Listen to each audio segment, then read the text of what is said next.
Okay. Magandang tanghali po sa inyong lahat. Unang-una, nais ko pong pasalamatan ang Bayan ng Balayan sa pag-host sa atin ngayong araw na ito. At tayo po ay kakagaling lamang sa Regional Trial Court ng Balayan para magsampa ng kaso laban kay Yusek Claire Castro dahil sa kanyang pagpapakalat ng fake news. Tayo po ay nagsampa sa tulong po ni Attorney Topacio ng kaso kay Claire Castro for libel on her libelous statements tungkol sa aking solar power business. Uulitin ko lang po, nagsampa po ako ng libel case kay Yusek Claire Castro para sa 110 million pesos in damages plus attorney's fees. Ito po ay civil case at hindi criminal case dahil hindi ko naman po nais na masaktan si Yusek Claire Castro. Nais ko lang pong depensahan ang pangalan ko dahil sa kanyang pagpapakalat ng fake news tungkol sa akin.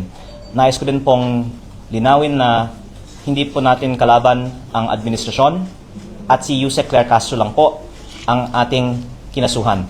Pero ayon po sa advice ng ating lawyer, si Attorney Topacio, si Yusek Claire Castro ay pwedeng kasuhan din ng cyber libel o criminal case, pero natin masaktan si Yusek Claire Castro, 110 million pesos in damages dahil lawyer, si Attorney Topacio, si Yusek Claire Castro ay pwedeng kasuhan din ng cyber libel o criminal case, pero dahil ayaw natin masaktan si Yusek Claire Castro, 110 million pesos in damages na lang po ang sinampahan po natin sa kanya at ayaw natin siyang makulong pa. At pag-aaralan natin po ang ating mga susunod na mga hakbang pa sa kanya at sa ibang mga nagpapakalat ng fake news tungkol sa iba't ibang mga issue na nakikita naman po ng taong bayan ay nagpapalihis lang ng usapan mula sa tunay na issue ng korupsyon sa DPWH dahil si Yusek Claire Castro po kasi ay nagsimula ng kanyang mga vlog episodes tungkol sa akin, baka mga 15 na po ang kanyang mga episodes tungkol sa akin, tungkol sa kung ano-anong mga issue. Nung una, tungkol sa Cabral Files, tapos yung prangkisa na sinabi niyang binenta ko na hindi ko naman binenta, tapos yung ibang mga kontrata sa DOE na hindi naman na po sa akin, at kagabi nga po, hindi lang isa, dalawa ang kanyang episodes sa kanyang vlog tungkol sa akin. In fact, in some ways, nakakatuwa na she cares so much about me na ang dami na niya pong content tungkol sa akin. Pero sana naman po, purihin niya ako, wag niya akong i-criticize dahil lahat naman po tayo ay para sa good governance at laban sa korupsyon. Sana, katulad ng mga iba na kakampi din natin laban sa korupsyon, magtulungan na lang po tayo para ma-achieve ang mga layunin ng administrasyon na wakasan ng korupsyon sa DPWH.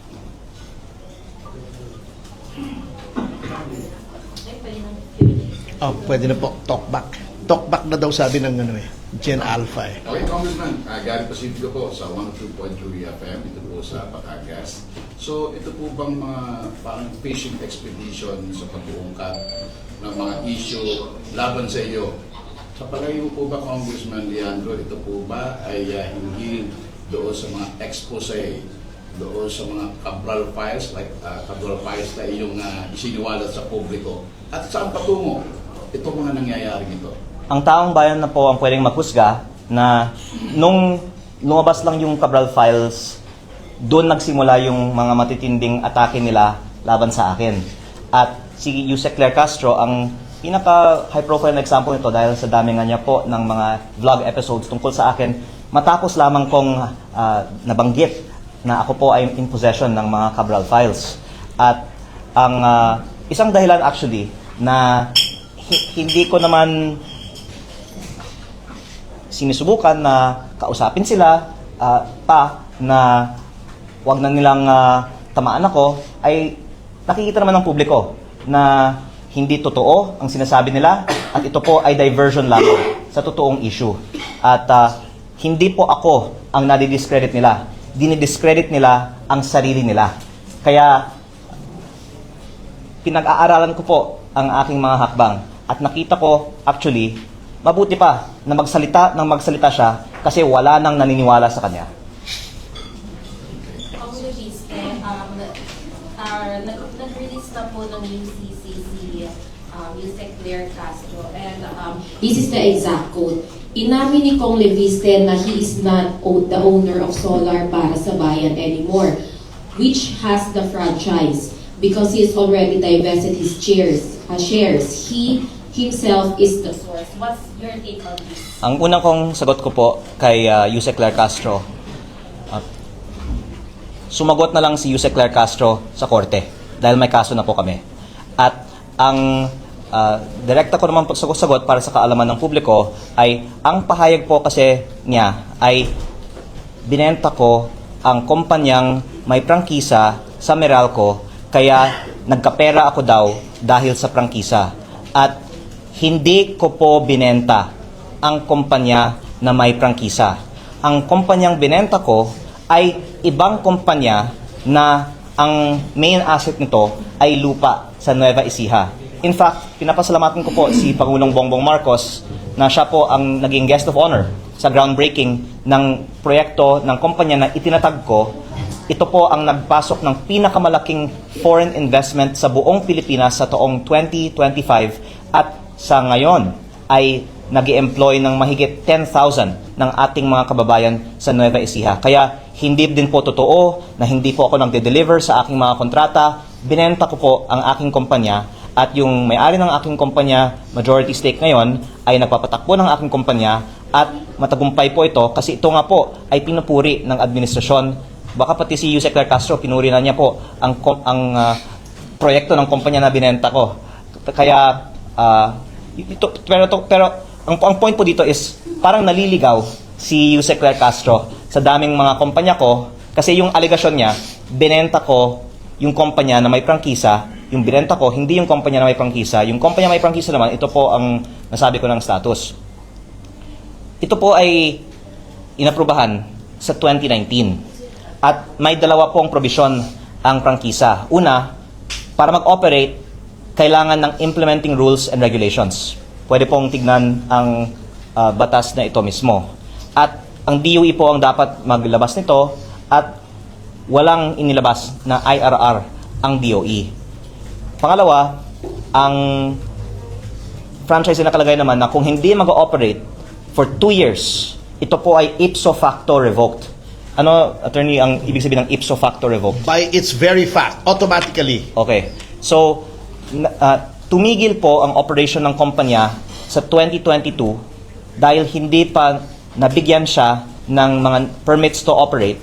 Kaya, within 2 years of that, maaari natin sabihin na ipso facto revoked na ang prangkisa ng kumpanyang ito. Actually, nung una kong binunyag ito, baka nagulat si Yusek Claire kasi hindi niya napag-aralan ang batas na ito. Pero ito naman po ay nasa Google. At kung ginawa lang po nila ang kanilang homework at hindi lang po pang social media content ang kanilang mga vlog, hindi na nila sanang sinabi ito at hindi na sila sana napahiya. At dagdag ko din po na ang Kongreso ay nag-aproba din ng isang general law noong 2022 din na may repealing and amendatory clause na nakasaad na ang mga legislative franchise na may kaugnayan sa batas na yon ay thereby repealed or amended. At nakalagay po sa general law na ito na ang mga kumpanya sa sektor na yon ay hindi nangangailangan ng prangkisa.